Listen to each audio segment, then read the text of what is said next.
It was pretty much one night. One night that changed the trajectory of my thinking and like the trajectory of like what I was willing to explore, what I was willing to, my openness. It was like one of the realizations was a closed-mindedness that I wasn't aware of. Welcome in to Menfolk Journeys, the podcast of great conversations with men. I'm your host, Chris Foster, and we're going to explore how we wear this beautiful and confusing mantle of manhood in the 21st century. Look, I get it. In public life, a lot of men are knuckleheads. But in private life, we can be thoughtful and we can be reflective if we have the right conversation, if we feel comfortable talking about our story.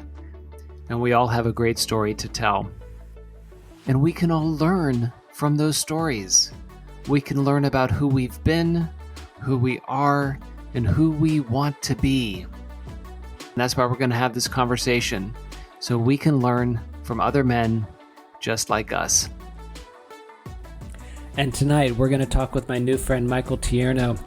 He had a transformative moment. He had one of those things in your life where it completely changed how he looked at the world, how he looked at himself in the world, and what he decided to do with the rest of his life. It's like the veil was lifted. His eyes were open to brand new ways of thinking that he hadn't thought of before and didn't even know was possible. Have you ever had a transformation like that? Well, he did, and we're going to learn all about it. I hope you enjoy this conversation. It's a remarkable story of a new awakening. Welcome in to Menfolk Journeys.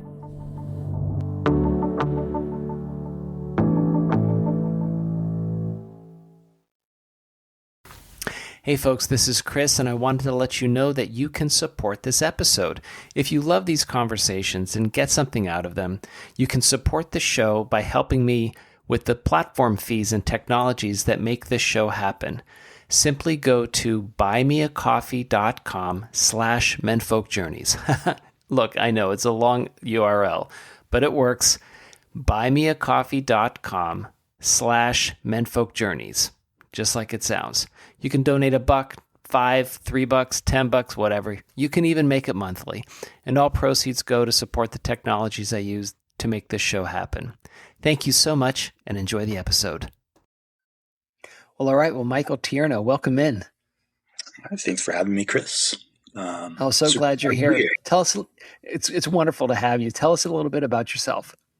Well, my name is Michael Tierno. I live in the Bay Area, California. I have 2 kids and a fiance. And I guess like what I do is I'm a expanded states guide. So I work with people either in a retreat setting or on a one-on-one setting with a variety of entheogenic substances to help them connect more deeply with themselves and really move the needle on their lives, connect themselves with something, with the awareness that there might be something bigger than themselves, like really bring them out of the egoic framework so they can be happier and more fulfilled in their lives, primarily. I love that.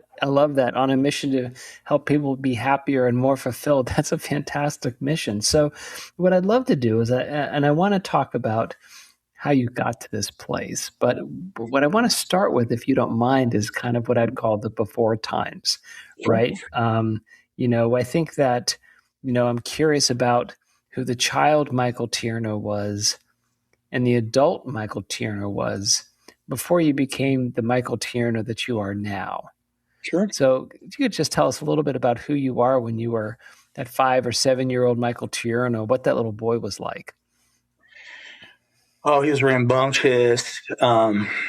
His parents were Spanish immigrants from Spain, both of them. My father came to the United States when he was 19, and my mom came to the United States when she was 8. So I spoke Spanish at home with my father, and I spoke English with my mother for the most part. And there was a real connection to something that was different. Was there was a real connection to my heritage that is missing, I think, in a lot of American folks. There's a real disconnection with the land from their ancestors, where their ancestors walked. So my regular food was food that you would regularly eat in Spain. Modifications, because in the 70s and 80s, many of the ingredients are not available here in the United States. So it's much better now. I was rambunctious. I went to a Catholic school, which was part of my journey. That was kind of interesting. I was resistant to the rules. I was always getting myself into trouble at school. I remember. What kind of trouble? Was it just because you were brash, or you would flaunt the rules? Yeah, I flaunt the rules. I was talkative, and when I wasn't supposed to be. I remember one of my mom will remind me that she came home crying from my first grade parent teacher conference because. Why are you doing this to me? Like, of course. I can't help it. Of course. I'm just myself. I'm in first grade. Come on. Yeah. So that's hilarious. Yeah, I'm lucky that my parents were always kind of advocates for me. So, so I didn't have whatever that means, what an ideal childhood is, but I had a good childhood. I had loving parents that, took care of me and still, love me. Well, and that's part of it. I think that, if as a child you can say you had loving parents, that's more than half the battle, right? If you've got parents who are loving and devoted to you. I think what's interesting, though, is that coming in a Catholic perspective or a Catholic upbringing in Catholic schools, at the time, did you think that you were constrained? Did you think that there was a shackles that were put on you because of the Catholic doctrine, or didn't you really notice it because it was all you knew? I think I didn't notice it because it was all I knew. I do remember being in trouble. I think it was in 4th or 5th grade I had some wonderful, amazing teachers in my school. Like, shout out to Sister Bernadette, who really. Let's go, awesome. Sister B. Come on. For Sister real. B, let's go. That's great. She is awesome. I still hear from her every couple years through my mom, who's kept in contact with her. She was just such an amazing, amazing human being. I remember getting in trouble and going to the equivalent of the dean, who was Sister Teresa, who was telling me that literally told me that if I didn't get my act together, that I would be going to hell. And I remember, I don't know if I made this up or if I heard it from my dad. I was like, well, what about? I was like, I'm kind of not buying this because a lot of people haven't heard this message. They all going to hell. You'd say I have a rebellious streak in me, and not a contempt for authority, but I don't like authority for authority's sake. I never did as a child, as an adult either.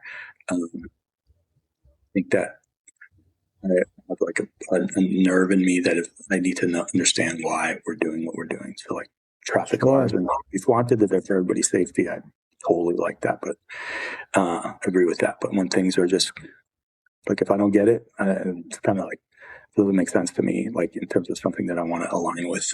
That's been a pattern. It's interesting. That's a pattern that started in your life. I think that there are certain things in our lives that don't change, whether you're 6 or 60, right? That are just part of you. And it seems like just the impression in the first 6.5 minutes that we've been talking, even when you were younger, you wanted to ask why. You had a curiosity with you about the reason for things or the reason for action, not just blindly following what someone said. Yeah. Very true. I'm surprised. It's so foundational to my being that I'm shocked when people we're not that way. It's like, but I know that there's a huge, diversity of human experience and human ways of being and things that are important and values across different people and the way those values get constructed and how strongly those values are held. But for me, it's it's one of my two core values is wanting to know, wanting to understand. Sure, to understand, right? To figure out the why of things. And that's clearly, I guess the question I would have for you is, as you started to grow up, was that a persistent theme in your life that you needed to know the why of your actions or the why of your purpose or the why of the world around you? Absolutely. I mean, yeah, I'm still, still deeply invested in exploring the whys of a lot of things, like almost anything. Like my partner said, I said, I'll be interested in anything, at least to learn it to the capacity that until I lose interest in it. And she said, would you go to a knitting convention with me? And I said, yeah, I would go once. I wouldn't go every year, but I would go once, and I'd probably learn a lot about knitting and the tools and how yarn is made. And that would be really interesting to me once I was satisfied that I learned about as much about this knitting business as was satisfying to me. I'd probably not want to go every year because I'm not really interested in knitting, but I would go to a knitting conference or a yarn conference and be super super entertained, asking people stuff. Absolutely. So, well, it strikes me already that you're interested in the complexity of the human experience and the things that interest other people. And as an adult, did you continue on with a Catholic tradition, or did you move away from that? I moved away from the Catholic tradition. I became what technically is called a physicalist, and what I prefer the word rational materialist. There's nothing rational about it, but I moved into that sort of metaphysical framework after in high school, and was kind of bumping along thinking that all there should be, all there could be was this, this table, this water cup, and this was it. We're just made of atoms bouncing around. That was, I think, not the strongest thinking that I'd done in my life, but it seemed to explain enough things. And we have all this amazing technology that's fundamentally attributed to our understanding of how materials work and how the physical. It's good enough to make all this amazing technology. And and when I went to undergrad and studied psychology, and I went to graduate school, studied psychology and business, and in the psychology framework that I was involved in was a social psychology framework, which was also very deterministic, came out of behaviorism, and I very early came before the book. I can't remember what it's called. I can't remember the author, but about free will came up. I was very much against the idea of free will, not against the idea in principle, but against the idea that we have free will. It's very much. That's interesting. I was very much, yeah. I was very much captivated by a study that was done in the 80s by an author called Liebet, which showed that actions happen before awareness of actions, and you can identify what a person is going to pick.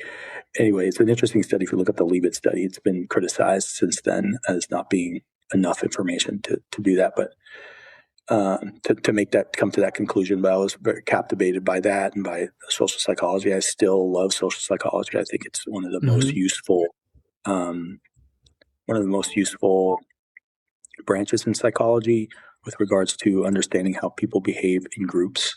And because it's interesting. I mean, I think that makes sense. If you went to a Catholic school, Michael, you were surrounded by a group, and the group psychology of that place, right? The group psychology of students in the Catholic school, the teachers in the Catholic school, the administrations, Sister B, right? That's all a group psychology, right?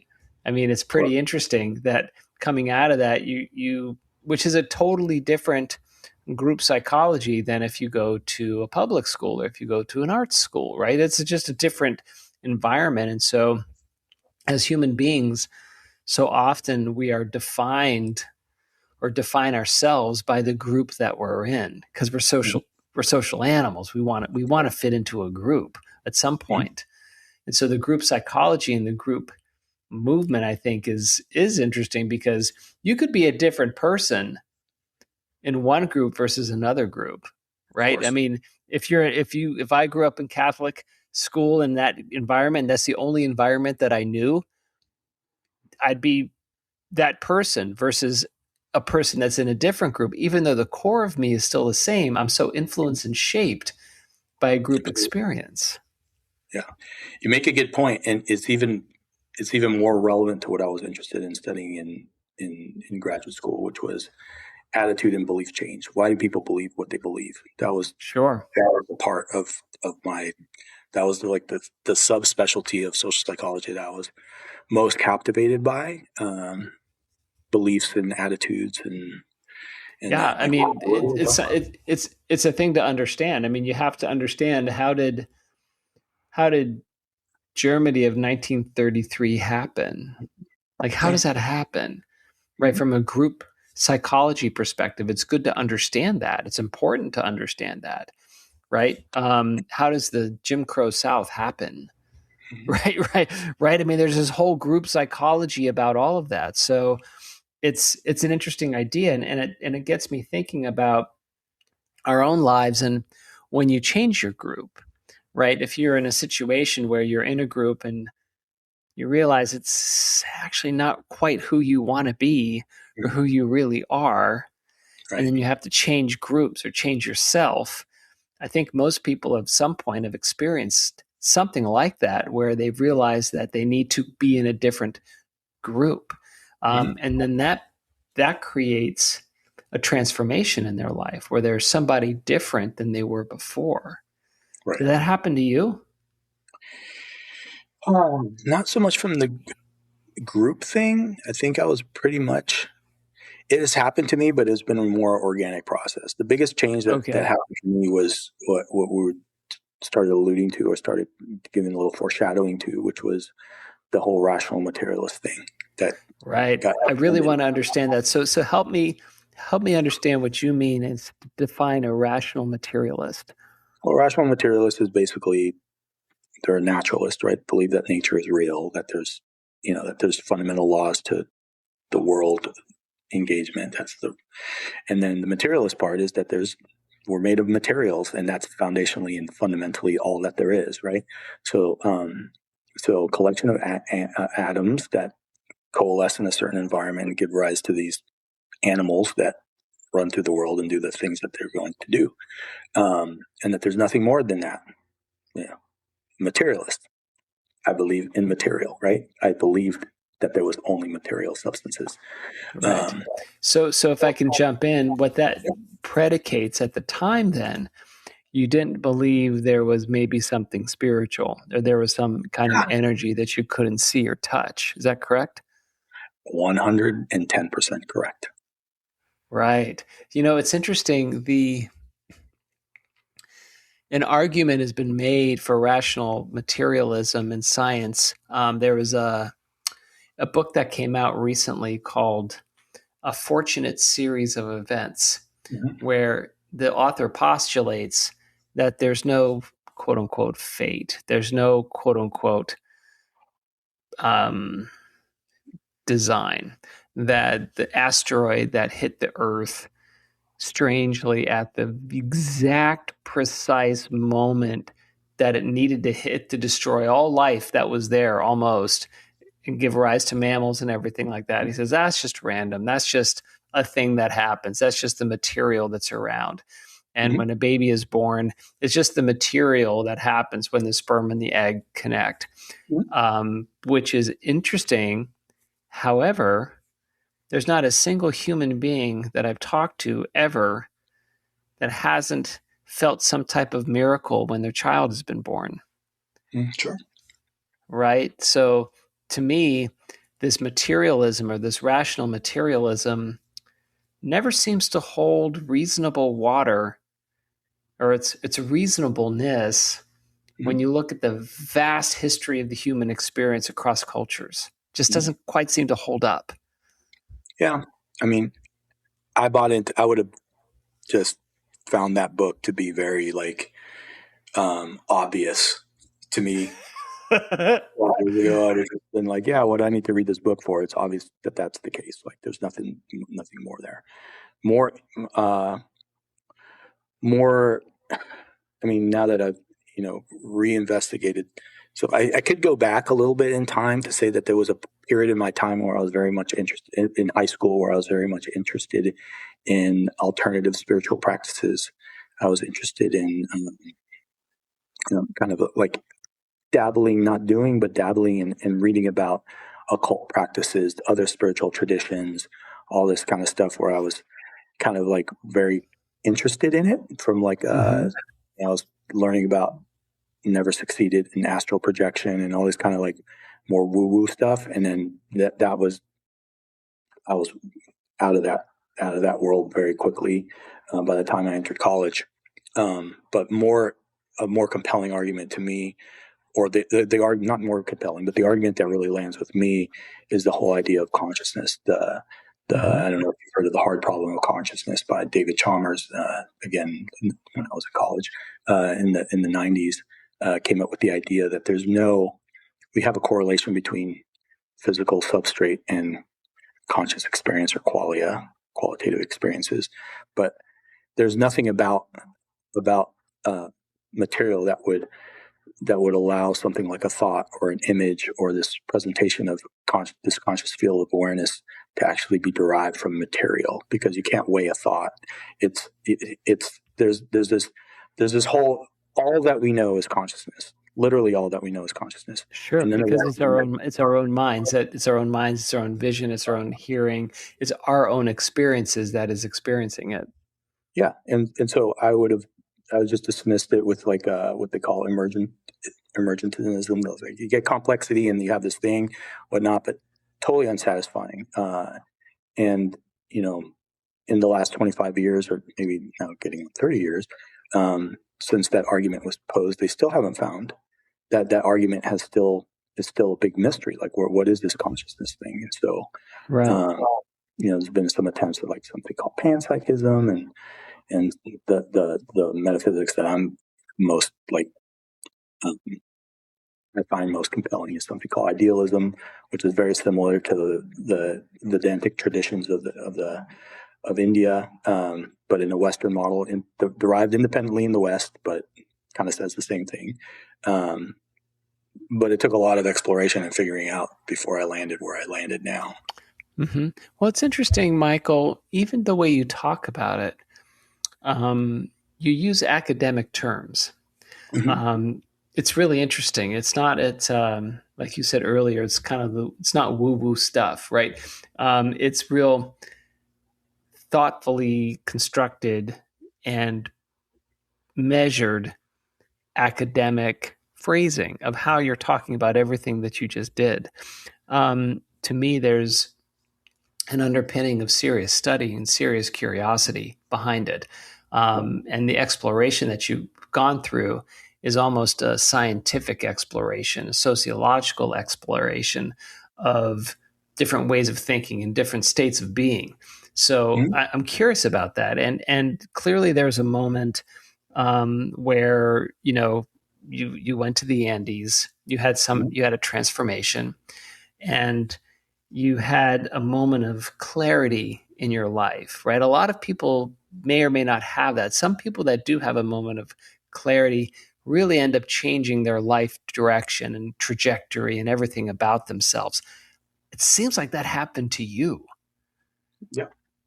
So tell me about it. What was that experience?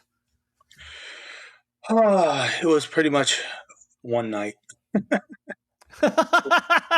That's awesome. One night that changed the trajectory of my thinking and like the trajectory of like what I was willing to explore, what I was willing to, my openness. It was like one of the realizations was a closed-mindedness that I wasn't aware of. We'll be right back.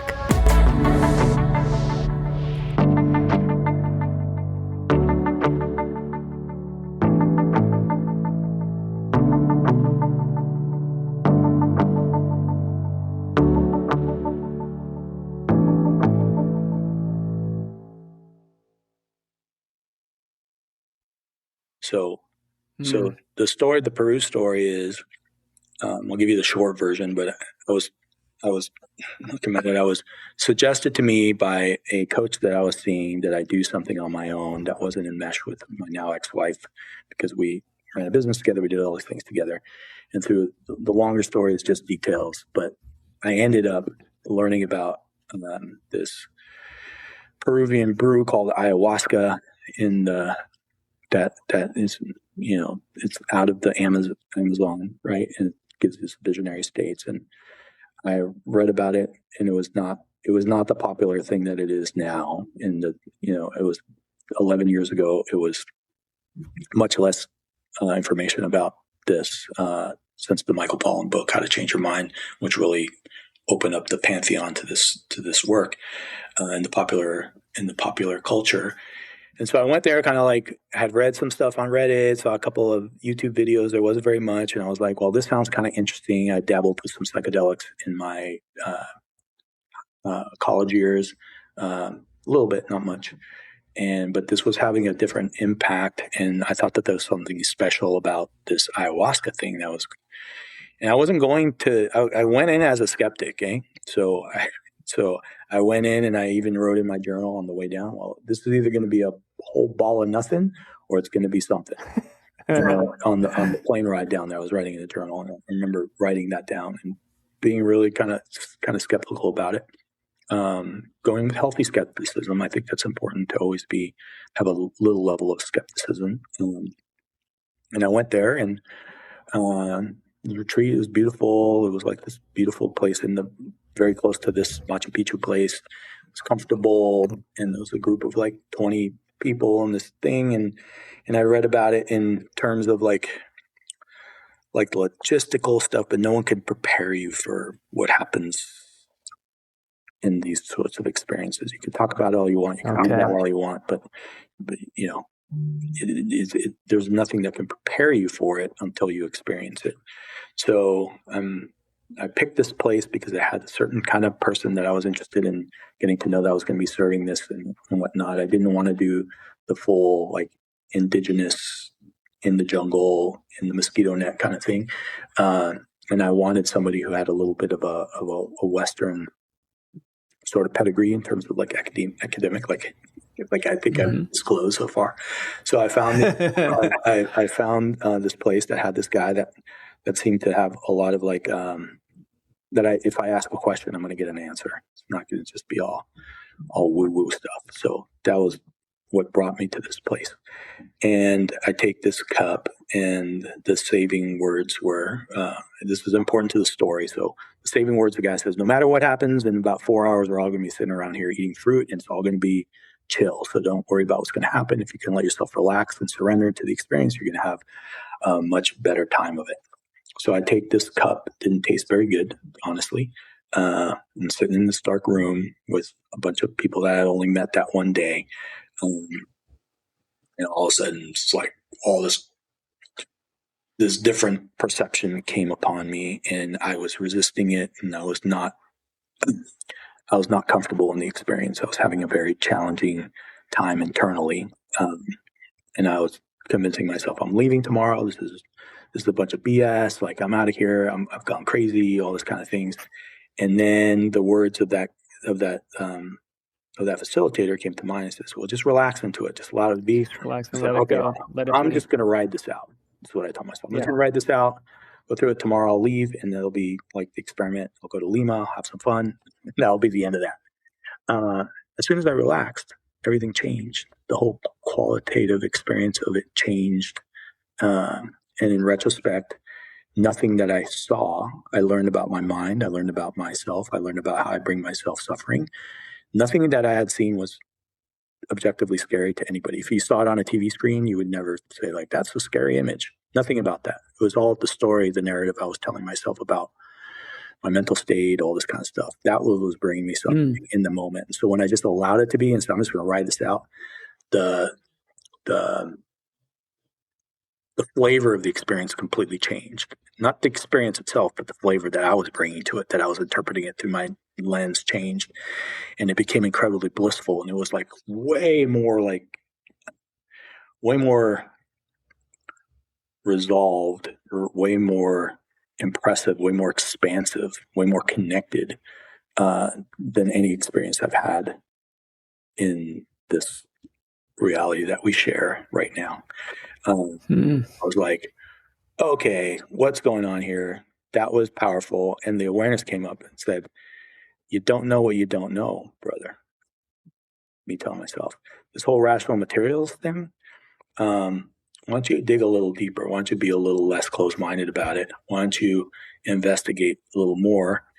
Because as you know, Michael, science isn't the envelope of all that is. It is what our best case at understanding and making predictive measurements. It's not the end all be all of that. Super scientific, super interested in all that stuff. But listen, you're misinterpreting the thing that you say that you understand what the scientific method is. You've got it all screwed up. Open yourself to the possibility that there may be more.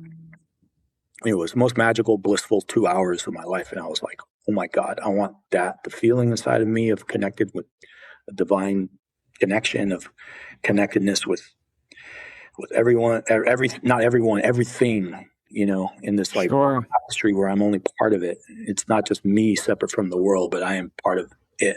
You're part of the world. It's a funny thing. The Buddhists get there by meditation, right? Mm-hmm. The Buddhists get there by not transcendental meditation, but their own meditative states where they can start connecting to the energy that's around them. And the Dalai Lama has mentioned often that when he's in those states, things become transparent, right? You just see through everything because it's energy that's connected. It's all waves. And so it's a funny thing that, you started feeling more connected. We talk about the natural world being connected. It's really hard for us as humans to get past our own rational mind to think about how we actually are connected fundamentally, naturally, to the world around us.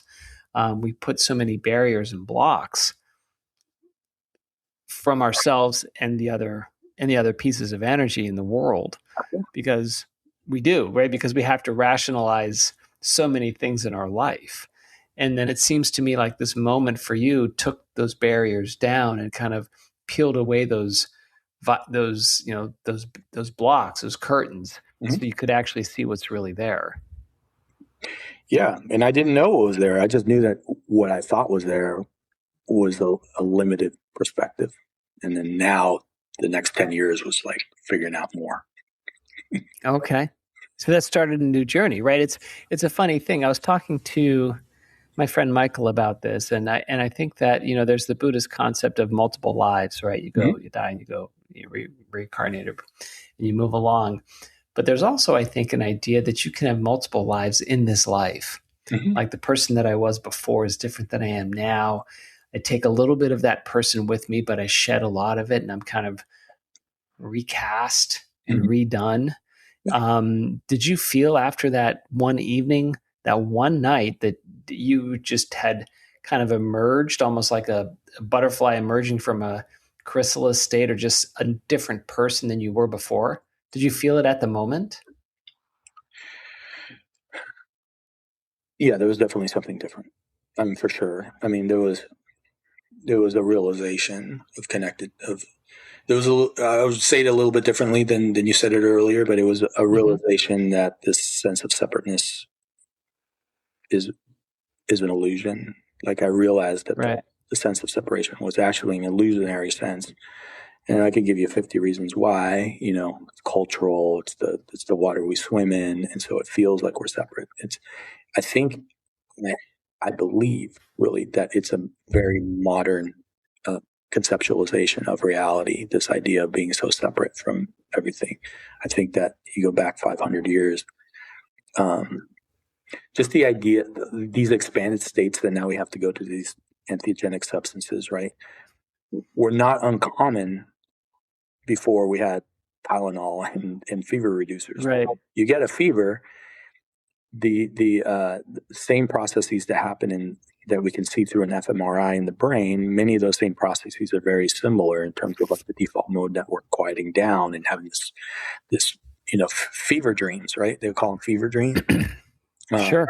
And so these expanded states were much more common back then. So people could have these expanded states, not by their choice, right? They're sick, they're happy, and they're having this fever dream, and they're like, out of them. Well, but it's interesting though, is the fevers because the body antibodies are attacking the virus that's in there. So it rises the temperature of the body so it can kill the virus that's in there. So it's doing that intentionally to save the body. Yet the mind then is altered because the temperature in the body gets so hot. And so the mind and then the thinking becomes different. And then, like you said, it expands out of our natural comfort zone and natural temperature zone. So the mind starts to expand and see more. It gets me thinking, Michael, about, the curiosity of the mind and what its potential is, because clearly the consciousness that you had during that ayahuasca moment, it happened in the same mind or same brain that you had 2 days earlier. It's just your mind expanded more broadly than it did before, right? You didn't swap out your brain. It's the same brain. It just expanded. An expanded experience. Now the work of integration is to make sense of that experience, right? Like what does it mean for you? Because anybody can have experience and dismiss it in a certain way or take it. This is very important for the work that I do, right? So it's not about the experience. It almost has, I don't want to say that it has 0% of the experience, but I don't want to understate that the experience is not the important part. It's what you do with the experience, what you learn from it, and what you implement in your life, and what changes you make, and how you see the world differently. That is the part that's important, and that happens after the experience. Sure. So the rest of my life since then, to put in the divergent self, has been not really trying to make sense of the experience itself, but more like trying to make sense of like what is the second and third order consequences of realizing that the closure that I was navigating the world with is now open. Okay, so now what do we do with that? And so that's been the next 10 years. Even the way you talk about it, that even is still an academic approach, right? It's an applied method to the experience that you had. It's not, the experience isn't enough, right? It's great that you have it, but how do you take that experience and apply it to your life? And it gets me thinking about the plasticity of the brain, right? And how our brain can change and habits can be created or recreated or rewired. There's a guy named Brian Johnson. I don't know if you're familiar with him. He's the don't guy. He's the don't die guy. Yeah. They got a Netflix show on him and things like that. I listened to a podcast he was on. He recently did some psychedelics where he expanded his brain, and he said, it's kind of like, your brain has all. His analogy was interesting. So he said, your brain is kind of like this flight path, right? You have all these flights going from, let's say, London to Berlin to Cairo, and that's kind of the map, and you just keep doing that. But what this did was say, no, I'm going to take that plane that was coming from London, I'm going to move it to Oklahoma, and suddenly it's going to someplace else and someplace else. So it's still the same plane, but it's in a completely different place, and the wiring of his brain was changing, and he rewired his brain through some of these things. And what that did was open up new pathways of thinking, new pathways of creativity, new pathways of perception, because you were using different parts of your brain that had not been habituated, right? And trained. Is that something that lands with you? Do you think you see that as part of it? He's again, to get academic. So there's a 2 to 4 week window that they call that some folks have called the desynchronization window. So this is where so in the past, those flight patterns that you're saying are like the same flight patterns that are going on and on. Yes. So that is the case. And then for 2 to 4 weeks post one of these experiences, your brain is able to like do neurogenesis, neuroplasticity, all these different more technical terms for a similar sort of function. They're technically different. There's reasons for what the difference is, but it doesn't matter for this. But is able to, it will go back to a synchronized state, right? But now it has like the period of time where you can change you gave fertilizer patterns. Now the plants can grow how they want, and the fertilizer is going to come to a new synchronized state, right? So if you don't take advantage of that window, and the window, I believe that window can be longer lasting if you're actually working on yourself post this experience. But new habits, new beliefs, new ways of being will be more likely to stick if you hit that window, that time period, 2 to 4 weeks for one of these experiences. So it's the same thing. It's just like you become desynchronized for a while. So less things having to be the way they've always been, the same thought patterns, the same things, that all of a sudden everything's kind of more open for a while. You can just shut down, go to work the next day and continue to do the rat race. And then you will resynchronize back to exactly the person you were before. Old habits Right. will not just die because you had the experience. You have to actually do stuff on the back end to take advantage of that. I like that I've heard the ski slope analogy, which I think is a little even easier to like understand. So like please lay it on me.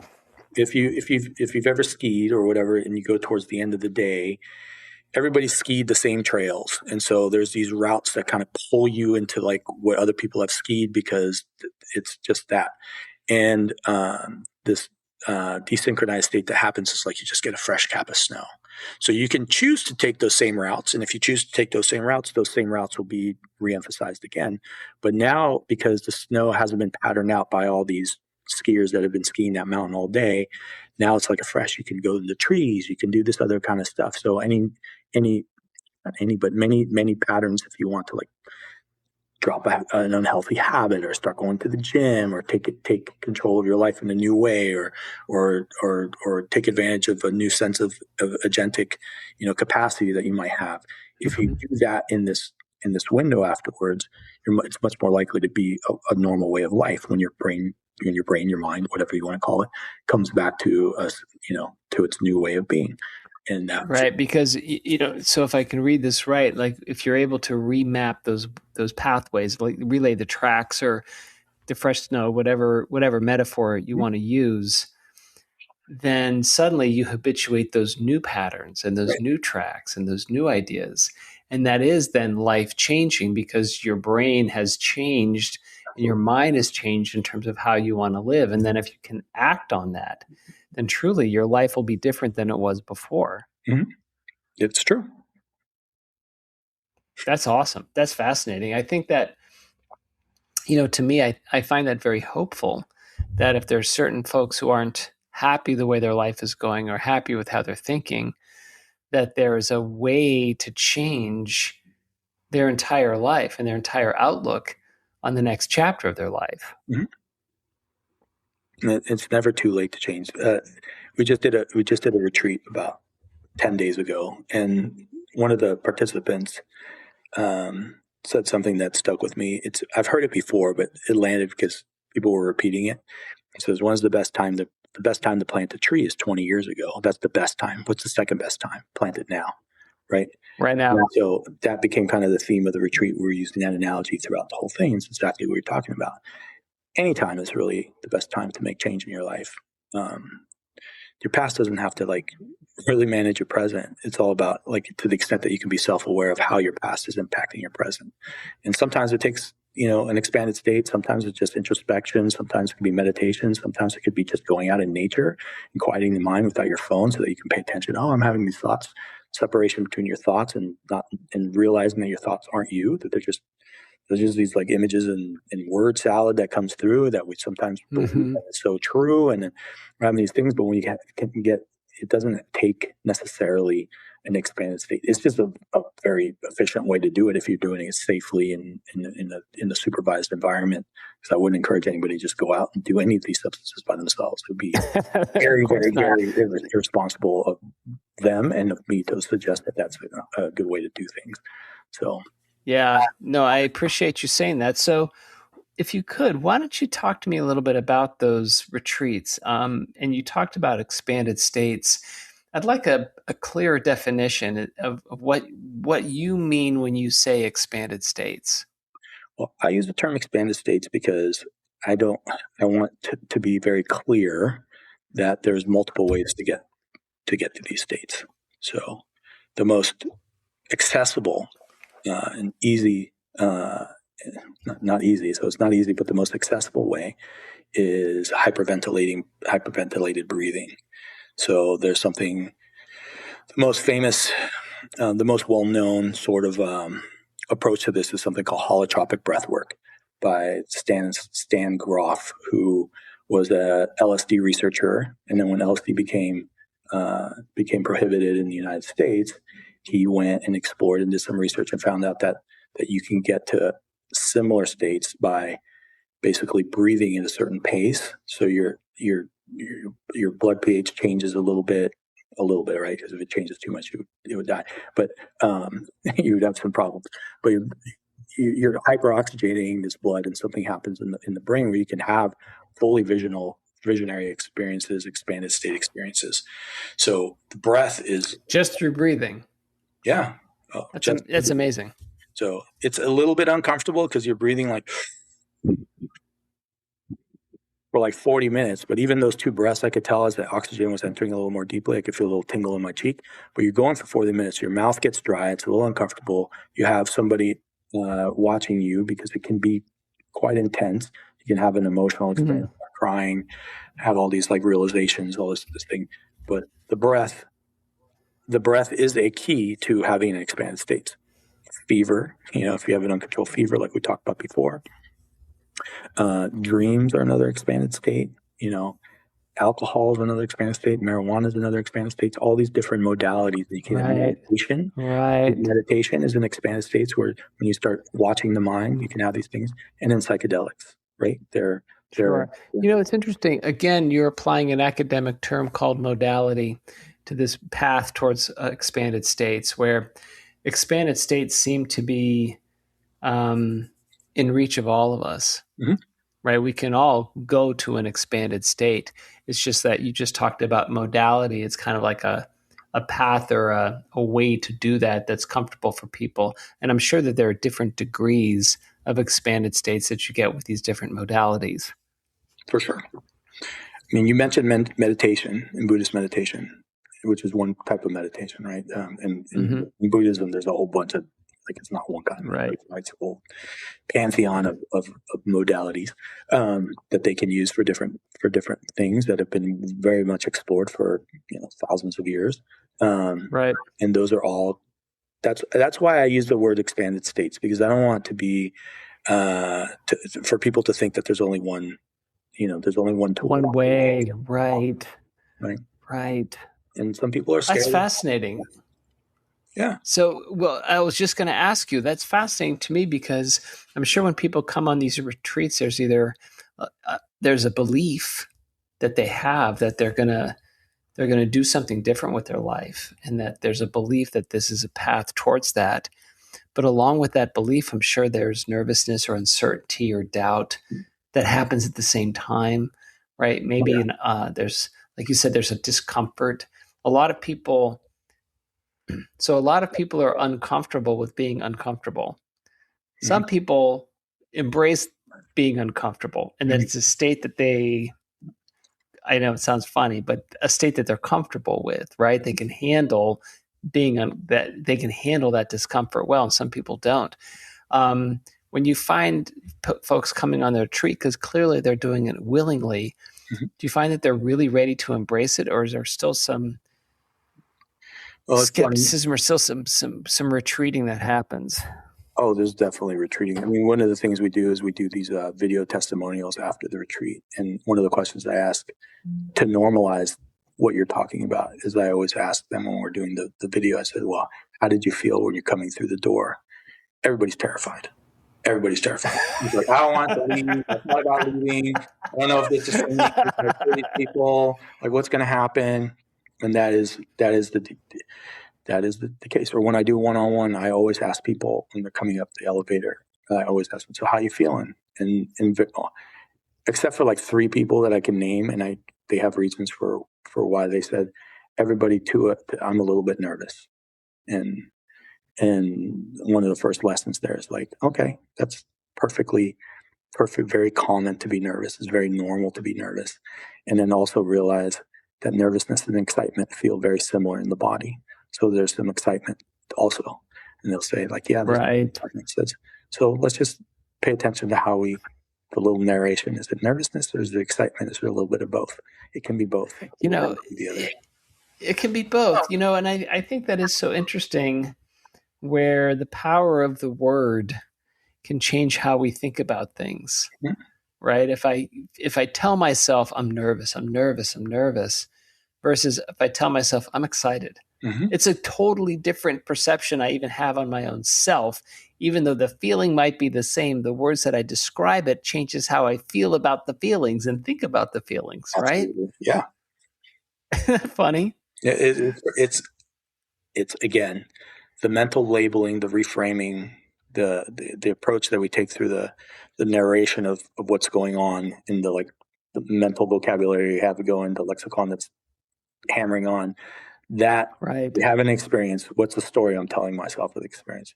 You can change the story, and then the experience feels different because it is different. Because it feels different, right? Otherwise, it's just experience, right? Is just experience. Right. That's kind of an enlightenment kind of approach, right? There's just experience. Now, suffering comes from the narrative that we tell ourselves about the experience. Right. So.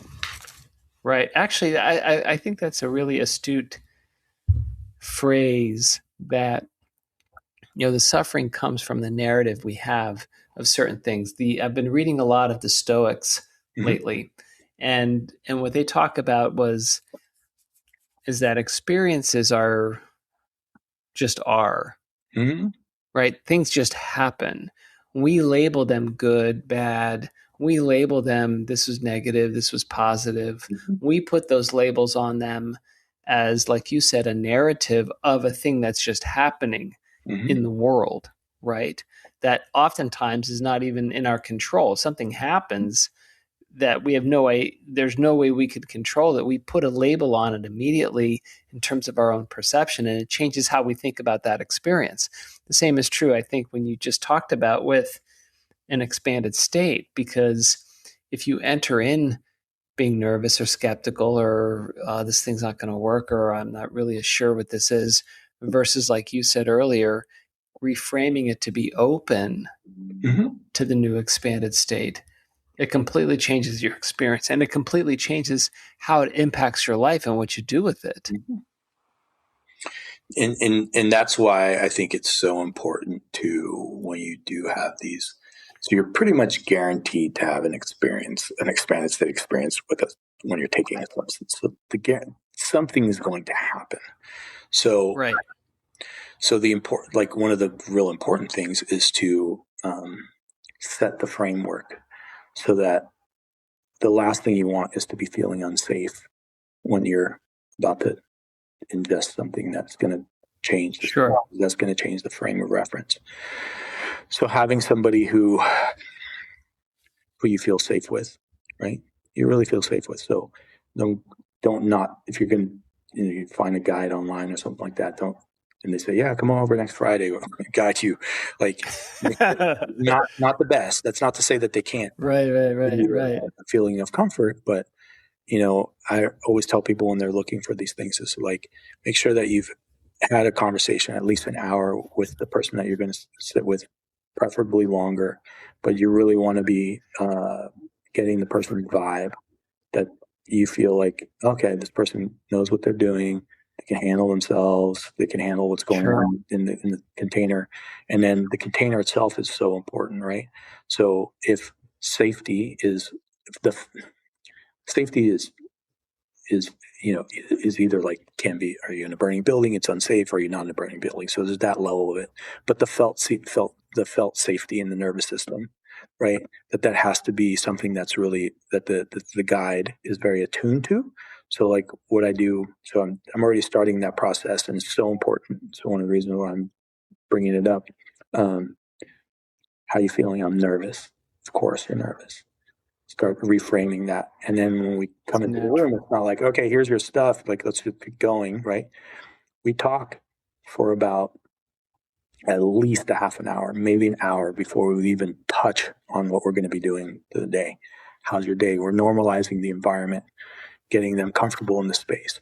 And you can feel it in the energy of the person that's there, where they're like, they might be talking a little faster. They might be breathing a little half faster. One that felt sense of like calm, like, okay, I think I'm ready now. Are you ready? For sure. Okay, now we're going to start. And we don't start yet even. We do a little ceremony first, kind of Sure. some things. And then by the time we get to it, they're almost bored of the interaction, and they're ready to get to the next one. And they're like, let's go. Come on, let's move go. along. And it's so important to really regulate or support the person in the regulation of their nervous system before they go into that. Because if they're not feeling rushed, or they're feeling that there's some kind of expectation or anything like that, they're going to be thinking about these things. They're going to be creating these narratives around an experience that could have been experienced alternative ways, but they entered into it with this guy's trying to rush me, or like we're trying to get through this. Sure. We need to land in a certain place, and all that kind of stuff. It's so important that people be held in a way that they can really trust that what they're going to do is what they're going to experience, and what they're going to come out of it. It's going to be something that's going to be useful for them. Yeah, it's going to be useful. Like you said, the whole idea is to be useful to someone else so that you can help improve their lives in some way, their understanding of their life in some way.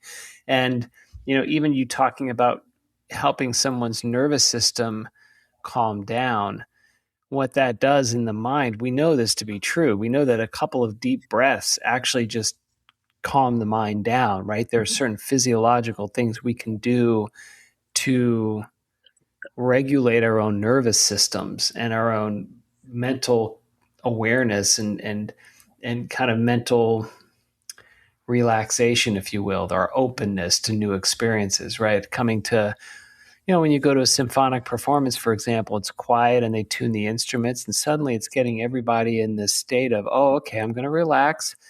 I'm going to unwind. This is the only place I'm going to be. Now I can really listen to the music. Mm-hmm. And suddenly that's a transformative symphonic experience, because our minds are prepared for those sonic waves, right? To those different sounds and the melodies and the emotions that come along with it. So for you to prepare these folks for these expanded moments, expanded state moments, that makes a ton of sense. I guess, what's interesting, Michael, is it must have given you now a really different perspective of kind of this universal human experience, right? Something you experienced a while ago, but now you're applying it and seeing transformation in other people.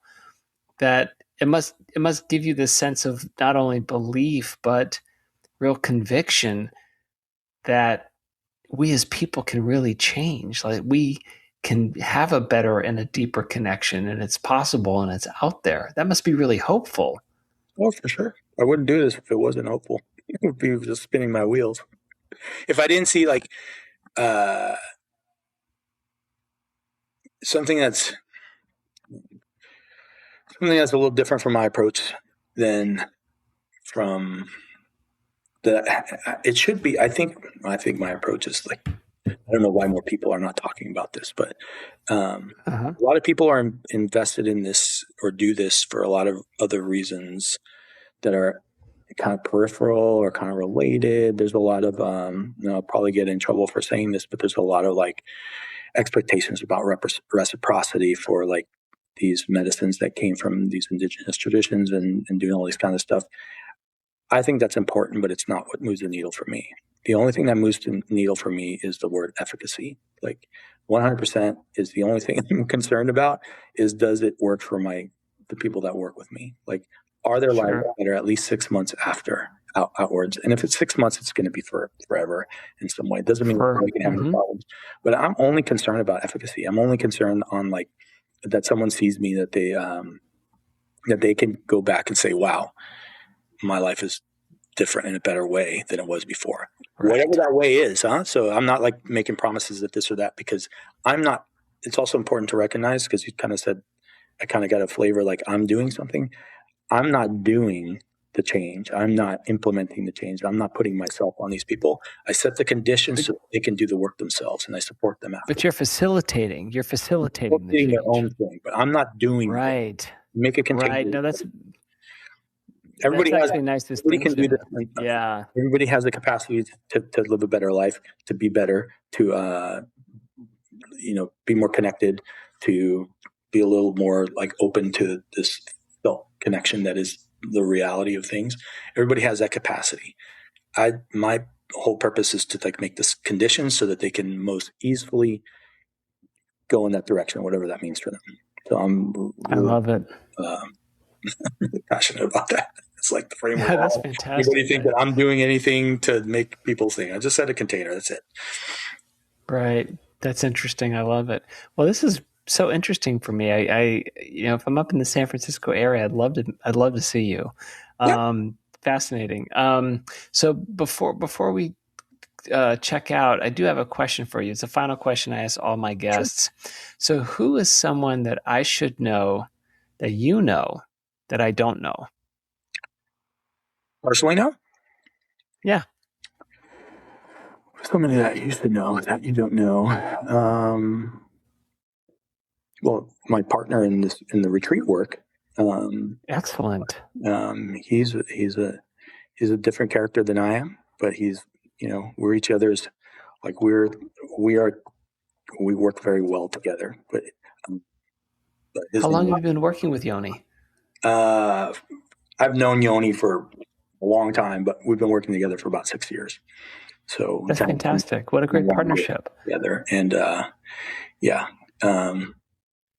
would be no way to do the retreat without him. And I think we're kind of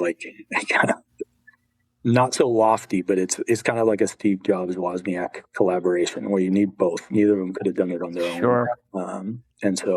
And he's a super wise guy. He's a lot younger than me. He's wise beyond his years.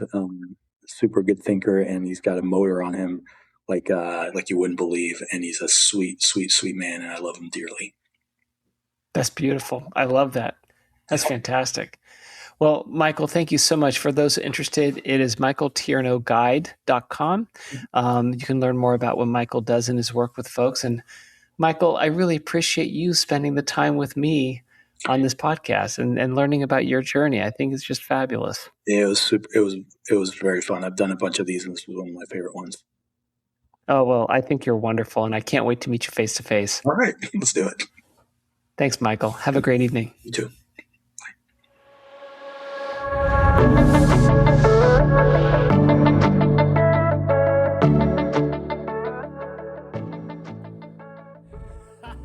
Yes, let's go, Michael Tierno. Oh my God. What an incredible conversation about the way to look at life, the way to think about your own suffering, the way to think about how consciousness can be altered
hope you enjoyed this conversation. I thought he was marvelous, and I hope you enjoy the podcast. And if you do, visit menfolkjourneys.com. Be a guest. I'd love to talk with you and learn about your story. Word bit Falarid.